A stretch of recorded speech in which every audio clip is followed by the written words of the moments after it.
My name is John Dominic Crossan. I'm a professor emeritus of religious studies at DePaul University in Chicago, Illinois. This is my academic autobiography, given orally and visually, and this is the second part.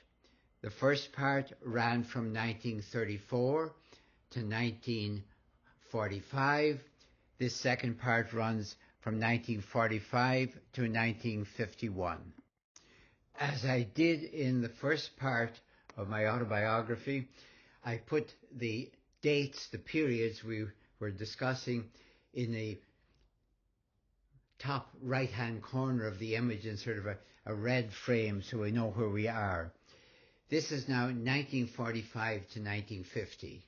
We left Naas, County Kildare in, say, around June or July of 1945 because, again, the bank is dictating where we live. I think of myself not like an army brat, but like a bank brat, because as we were moved around, my father was promoted, for example, from being assistant manager in Naas, County Kildare to being manager of his own branch in 1945, and we had to move to Ballybuffet, County Donegal, when since my father was coming home again to his home county. So looking at that house, now it's taken off the web because I don't have a picture of it way back when we were there, and it's now part of Allied Irish Banks because the smaller banks of Ireland that I was used to, including the Hibernian, were all amalgamated later. By irony, the Hibernian Bank was absorbed into the Bank of Ireland. And this is AIB, Allied Irish Banks, and the picture was taken in 2008. But I'm asking you to imagine that as our home from 45 to 1950. Now, look at the two doors. The door on the right went into the bank. And obviously that machine out front for withdrawing cash wasn't there. The door on the left went into our house, our home. So the two top stories that you're seeing were part of our home. That was our house. That was what we call the Hibernian Bank House. Didn't belong to us, of course, belonged to the bank, but we got to live there on the main street, which is very convenient. The kitchen and stuff was behind the bank on the ground floor. Everything else was up above. So trying to imagine that, not as it is now in that picture, 2008, but as it was from 1945 to 1950. That was my home for those 5 years. Take a look before we leave over at that map of the counties of Ireland. There's 6 in the Northern Ireland, which is part of Great Britain, and 26 in the Republic. I've emphasized the places that were important in the autobiography so far and yet to come by putting them mostly in purple and writing the name of the county upright so it draws your attention to it. So you remember that Sligo is where my mother came from in part 1, and my father came from Donegal, way up north. They were living in Galway, which you can see in the middle, and I was born in Tipperary, and then we went to live in Naas, County Kildare, and we're now back up in Donegal. So before I ever left Ireland, I had lived in the south, Tipperary. I won't even count Galway. I had lived in Tipperary, a little time in Galway, maybe a year, then in Naas, Kildare, and then up in Letterkenny, County Donegal, and Ballybuffet. I'll speak about Letterkenny in a minute. So before I ever left Ireland, I travelled around, and I had even, though most of my life was spent in the Republic, I had spent 1 year. I didn't change the colour because it's in a different world, shall we say. Tyrone, right next to Donegal. To the east of Donegal is Tyrone, but it's part, of course, of Northern Ireland. So that orients the geography a bit. You are looking at an aerial view borrowed with alumnus privilege, I hope, from the Facebook of St. Eunan's College. College means secondary school or high school, in Letterkenny, County Donegal, about 14 miles, say, from Ballybuffet, where we were living. So in the 5 years that I was actually living in Ballybuffet, I was at school in Letterkenny. Some irony here. My father had been at St. Eunan's College from 1917 to 1922, those 5 years. I was going to be there from 1945 to 1950. But since my father lived in Letterkenny, he was a day boy. That meant that he went up every morning for classes, stayed there for first part of the study period at night, but went back and lived at home. I say day boy because this was not co-ed. There was a separate convent school, high school for girls. They were actually right down the road towards the cathedral in Letterkenny. Second, I was going to be there from 1945 to 1950, as I said, but as a boarder.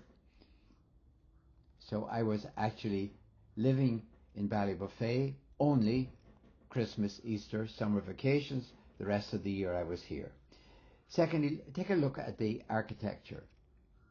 The core of the building is what the poem The Lady of Shalott would describe as 4 grey walls and 4 great towers.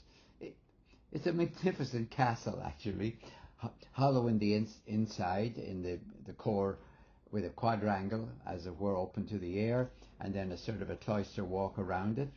And when my father was there, that was pretty much the whole college.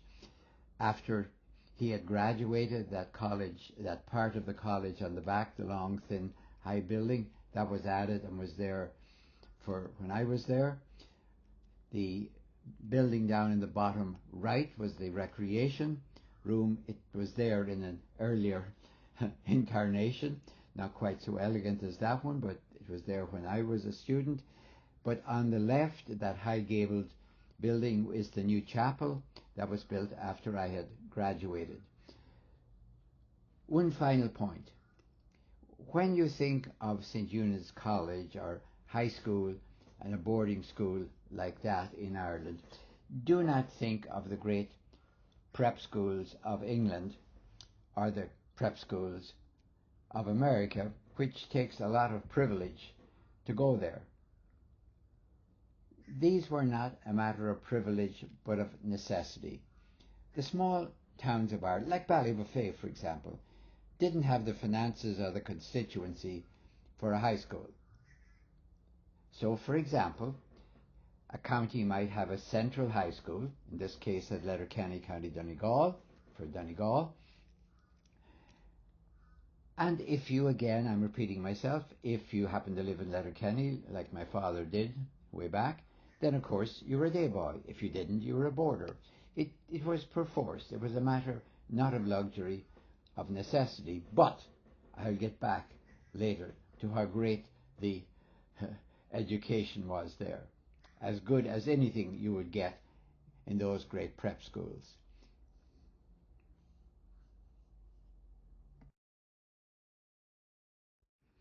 Each year a formal photograph was taken of the incoming class. So this is my class coming in for September 1945, and you can see me in the front row.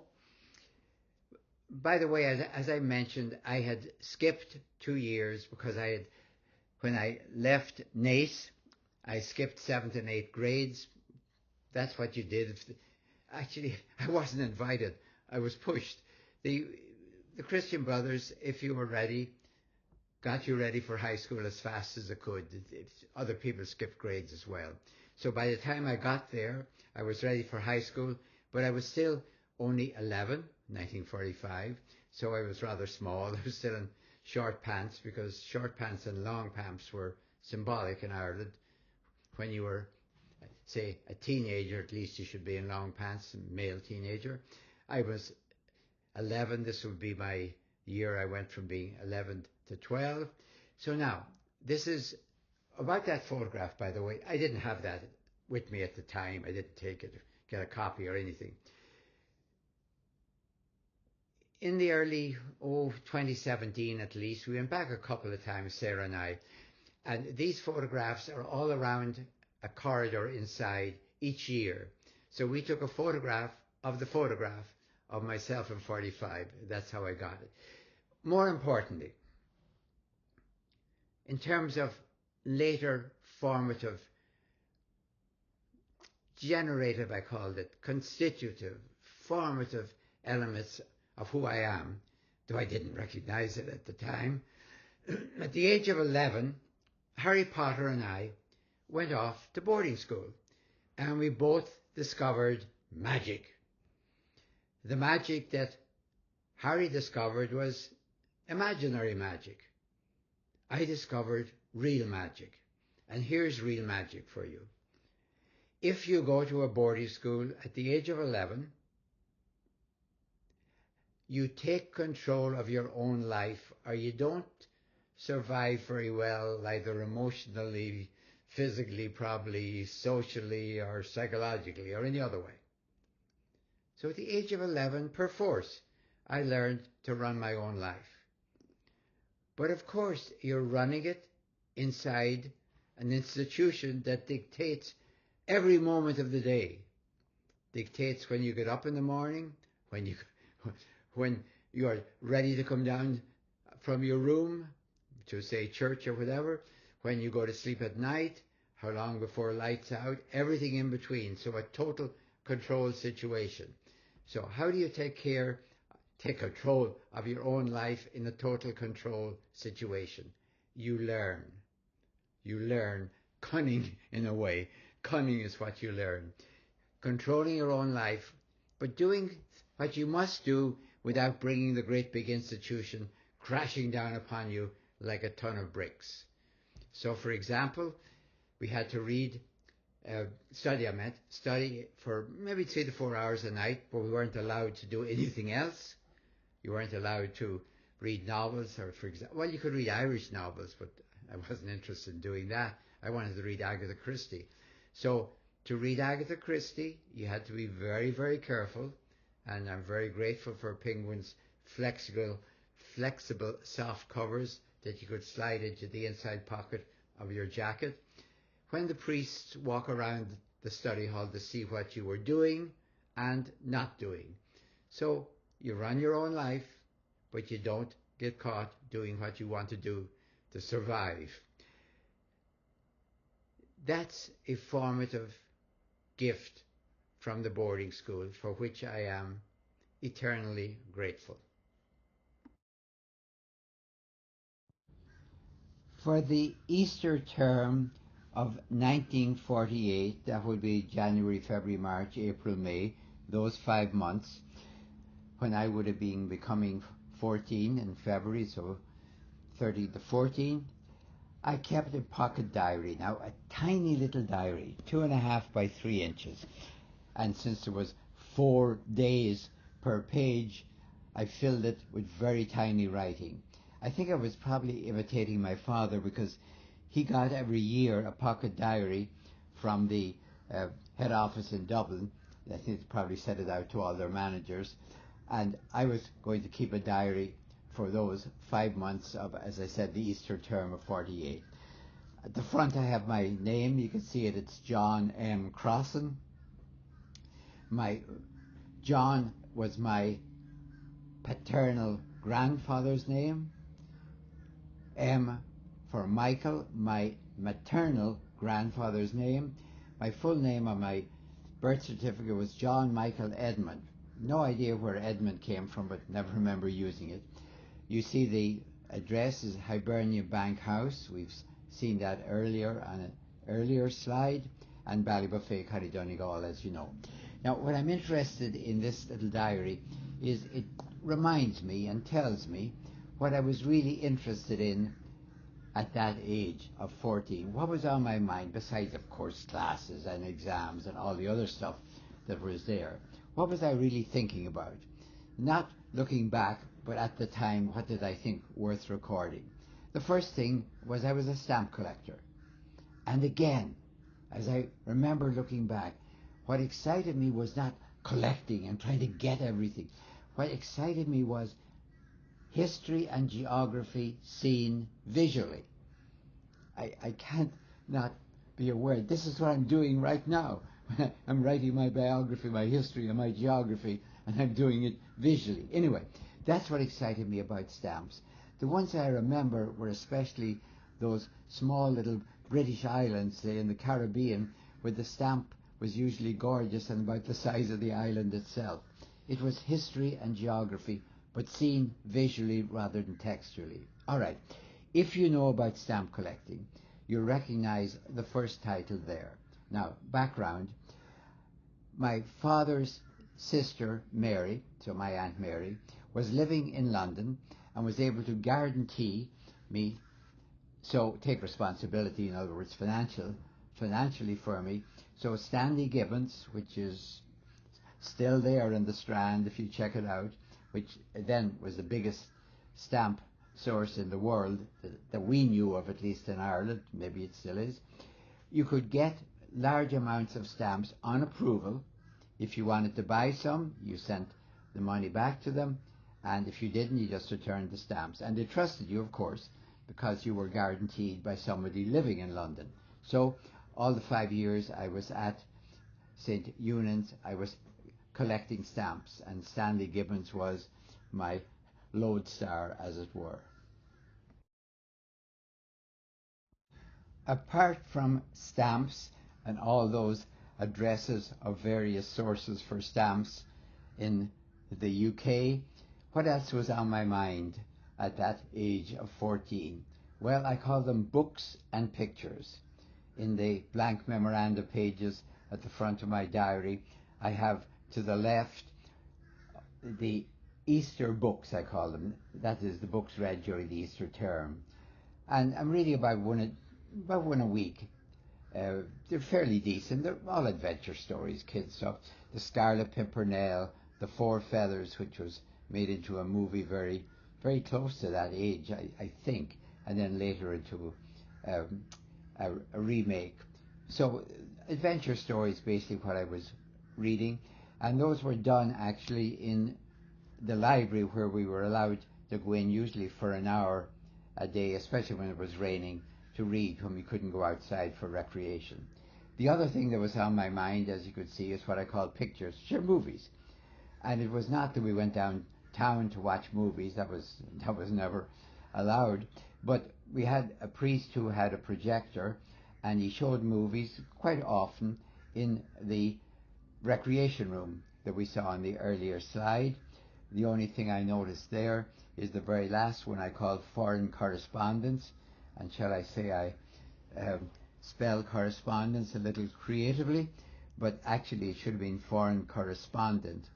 But those are the movies that I saw in those same 5 months. So what was on my mind, apart from the necessities of school, were stamps and novels and movies.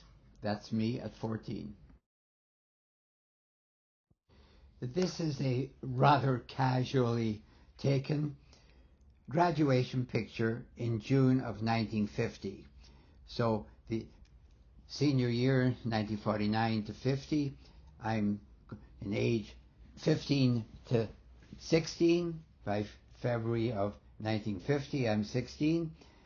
And as you can see, I'm still center of the front row. When I was departing from the Christian Brothers School, Naas, ending my primary school there, I was in the front row because I was small, and I'm still in the front row, middle, for the same reason here, because I'm small. What I want to really think about when I look at this, apart from gratitude to a fellow student who sent me this decades later, I didn't have it at the time, didn't keep it at the time, is the education. And it was absolutely what created the rest of my life, without the slightest doubt. I had 5 years of Greek and 5 years of Latin, and I didn't think a thing about it. It was just what everyone else was doing, conjugations and all the rest of that stuff. You weren't impressed by it. But we had 5 years of Greek and 5 years of Latin. That meant every day, 1 hour of Greek, 1 hour of Latin for 5 years.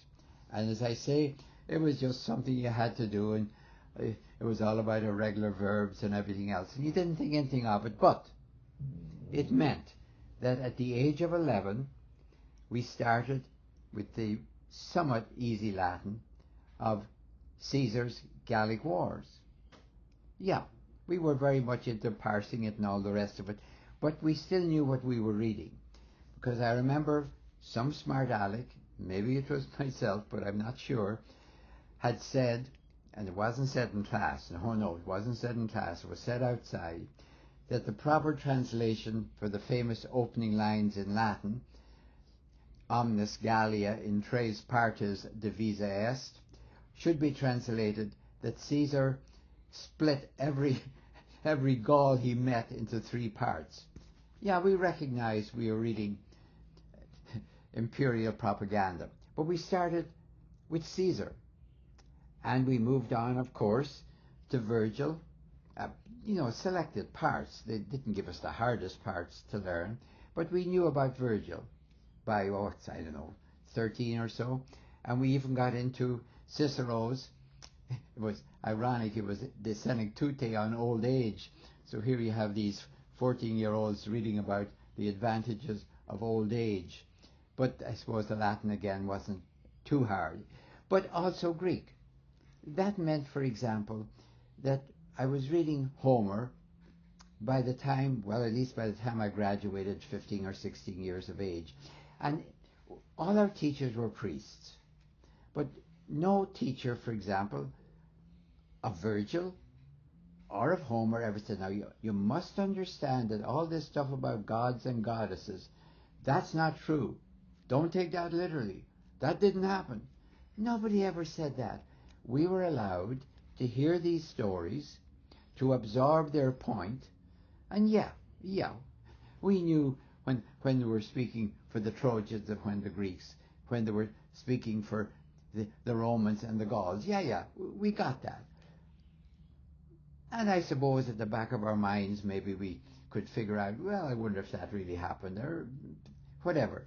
But the important thing was we absorbed them as stories, we enjoyed them as stories, we appreciated them as stories, and we could get the point without worrying like a dog a bone. Now, did this really happen? Once again, like my father had indirectly taught me on the Naas Road, fundamentalism wasn't the rule of life.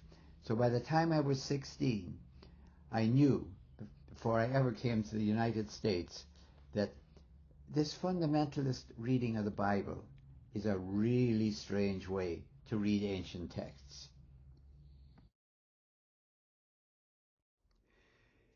I come now to my senior year, so we're 1949 to 50, when I'm changing from 15 to 16, and this is where actually my future was not formative, but formed.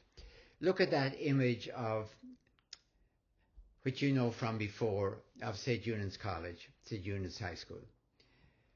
At the back is that long, thin building, and you see where my yellow arrow is. That's the study hall. It runs across the whole building.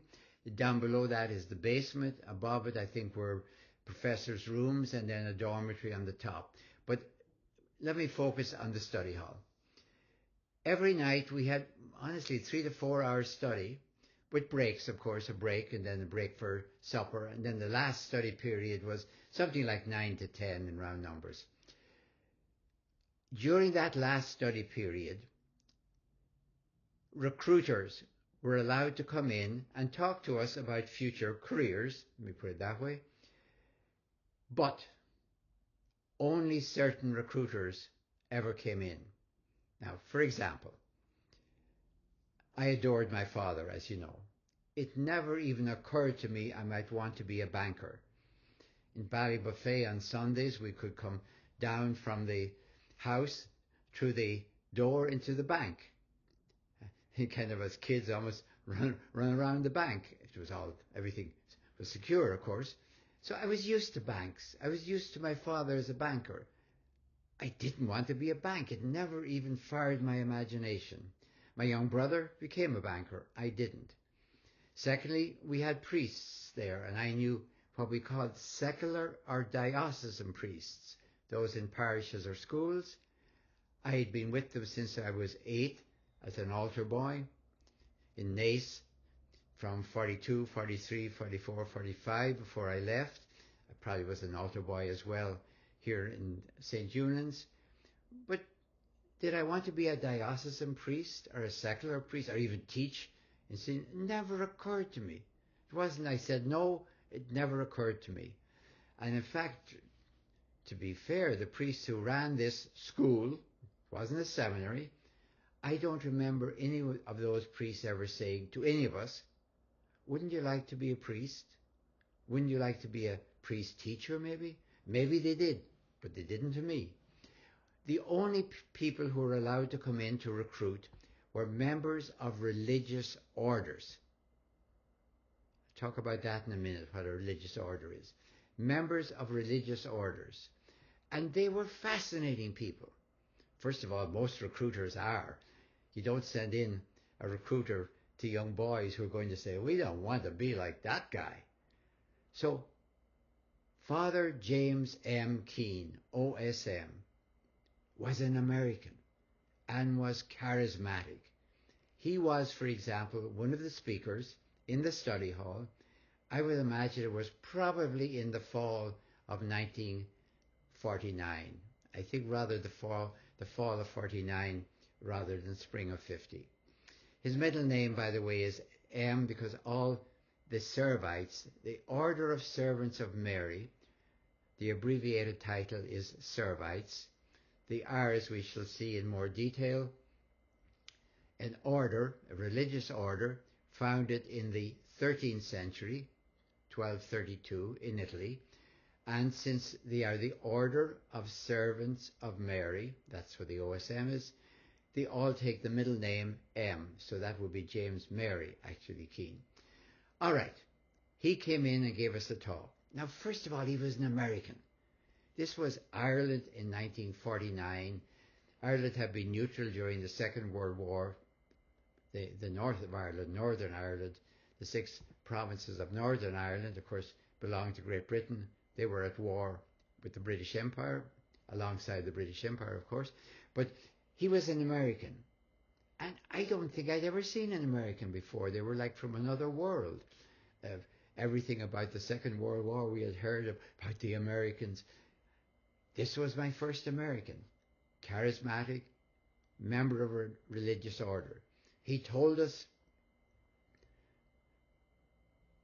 if you become a member of our order, you will have to go to study in America, or maybe in Europe, maybe in Louvain, maybe in Rome. And I was thinking, wow, far away places with far-sounding names. But I'm back with history and geography. I'm back with excitement. I'm back with challenge. You will probably, he said, go to Africa to become a missionary. And again, that sounds like challenge. None of this came across to me, honestly, as giving up my life for Christ, giving up my life to be a priest. Even celibacy, celibacy hardly registered at 15 or 16 in Ireland. Believe me, in the 40s, it wasn't pretty much on the horizon. So I decided in the fall of 49, 50, that I was going to be a priest in the religious order of the Servites. I went home at Christmas, told my parents that I had decided to become... Now, of course, I could have changed my mind, obviously, but I had decided that after I graduated, it would have been in June of 50, by the September of 50, I was going to become a priest. I would start my study to become a priest. My parents' response was, well, you've been running your own life for 5 years and just kind of dropping back here for vacation. We know you know what you're doing. We trust you can make a decision about your life. So they had no problem. They said, it's up to you. My father said, well, if it doesn't work, this is always your home. So, by June, when I graduated in June of 1950, by then I was 16, I knew that in that September I was going to enter a religious order to become a priest.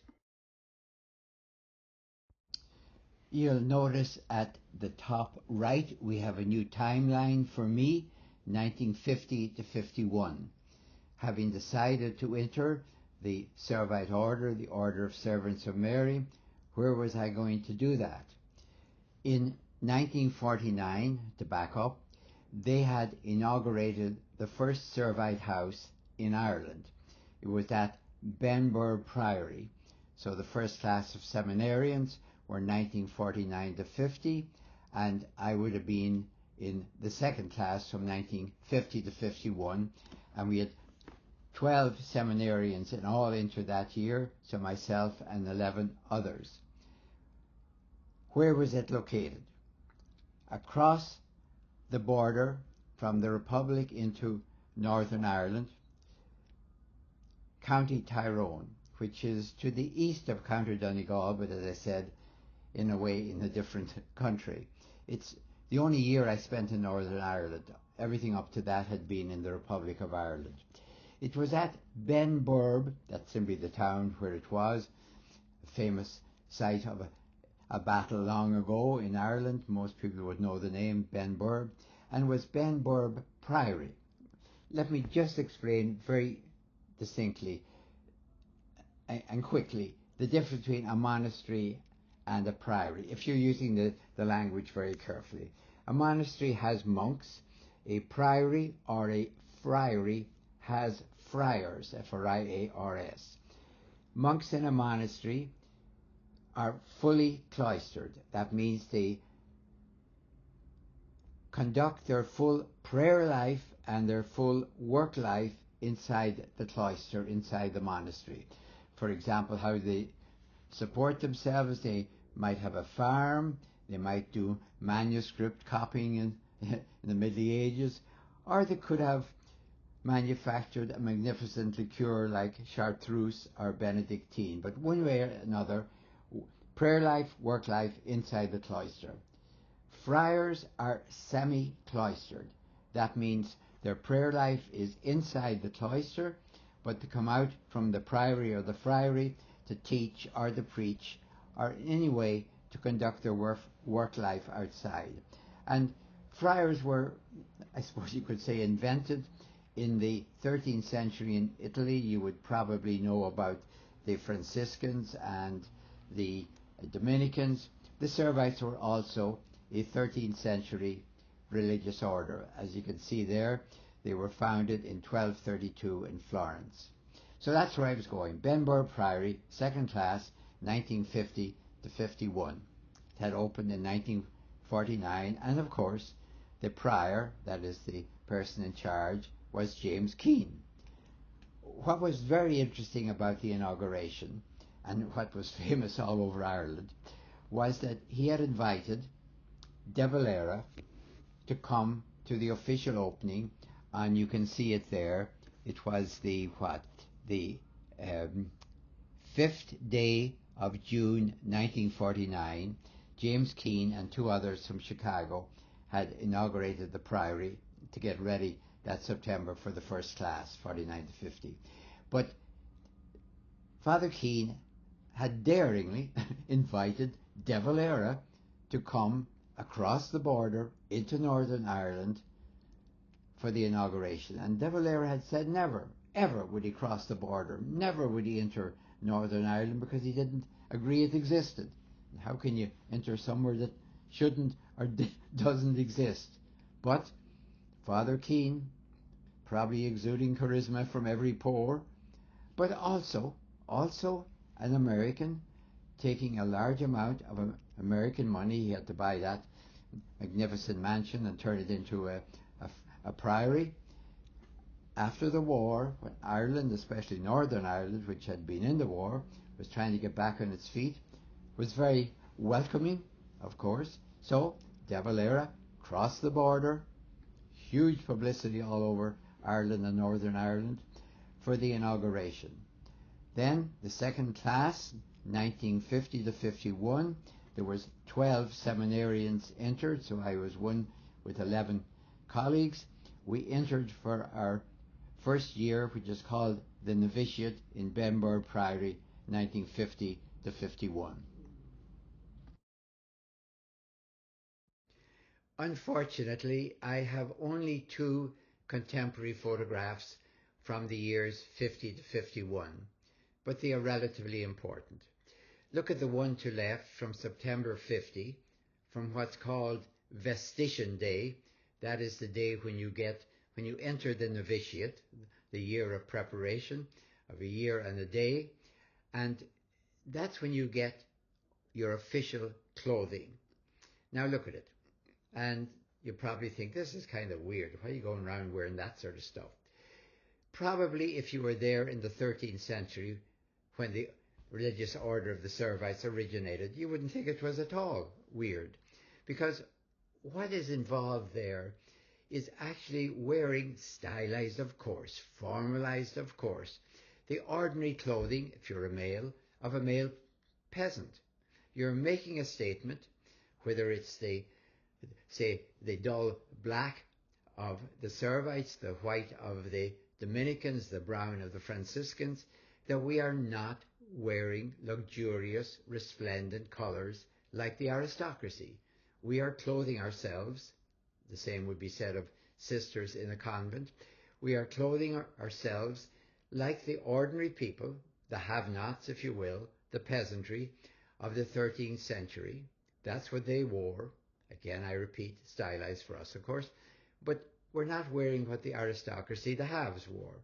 We're standing with the have-nots, not with the haves. So that's important. Second point, my name. Where did I get John Dominic? My civil name today on my passport, say driver's license, is simply John Crossan. I'm ignoring any initials. John Crossan. When I entered the order and took this habit, my name was changed because, as in the Bible, when you get a new vocation, they change your old name to your new name. You change your past into your future.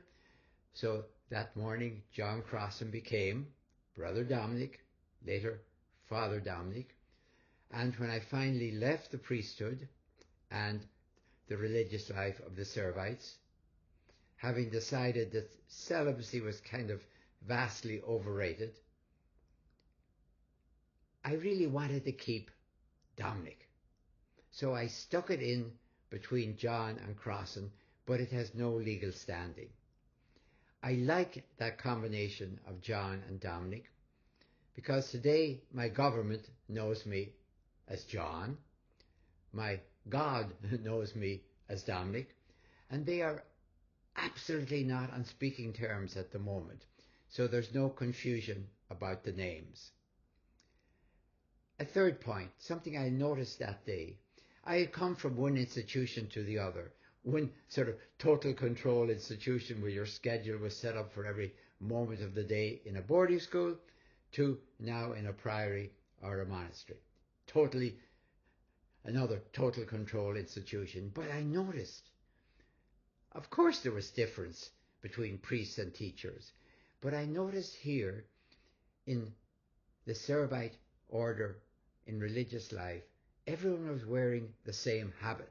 I had just entered, and that day I was wearing the same habit by the end of the day that the prior had been wearing for, 20, 30 years. So this is a different type of institution, and everyone has the same food, and everyone has the same schedule. So I knew about institutions. I knew about total control institutions from a boarding school, and I recognized immediately that this is a different type of institution. There's an equity here. Yeah, of course, there's older and younger, there's teachers and students, but there's an equity here in this institution that wasn't my experience before. And I almost put this as a joke. I also recognized to myself in novitiate, when we were being told about the ascetic life and all the rest of it, I never said this out loud, But I was thinking to myself, you really want an ascetic life? Try an Irish boarding school in the 40s, not an American priory or an American monastery in the 50s. There is nothing like an Irish boarding school for the ascetic life, in terms at least of food. Turning now to the other image. This is a year later. After our novitiate concluded, we were allowed, oh, by the way, we had started as 12 seminarians. We are now down to 3. 9 have left. So the 3 of us were allowed to go home for a week with our parents, my mother and my father. And so the last picture I have in September of 1951, because I am going to be gone elsewhere for a long time, the last picture I have is with my father. And that is only appropriate because you know how important my father has been from those walks on the Naas Dublin Road way back in the 40s. This is a picture taken in Barnesmore Gap, if you know Donegal, Barnesmore Gap, myself and my father. I'm in ordinary street clothes, in a black suit, a black tie, white collar, and this is sort of a farewell to my family and to my Ireland, and it prepares us for the next part of my academic autobiography, for part 3.